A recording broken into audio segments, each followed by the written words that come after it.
2020X 年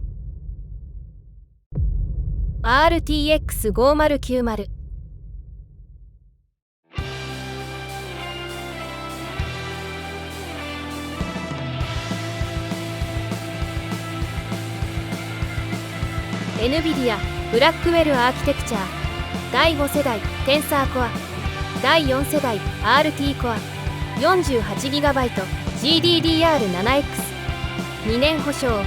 コネクタ容積も対象サイズ 368.1mm×162.1mm×162.1mm 背面に 12V ハイパワーコネクタ ×2 HDMI2.1 コネクタ ×1 ディスプレイポート 1.4 コネクタ ×3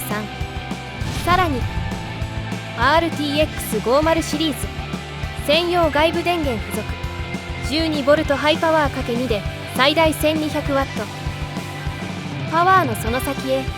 GeForce RTX50 シリーズは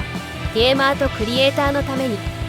パワーのその先を提供する GPU です。圧倒的な電力供給を実現するために専用の電源を付属。これにより安定した超パフォーマンスを実現。レートレーシングと超高フレームレート低遅延による現実のようなバーチャル世界を体験できます。革新的でストレスのない高速で安定したワークフローでのクリエイティブな制作が可能です。メーカー希望小売価格50万9000円です。という妄想です。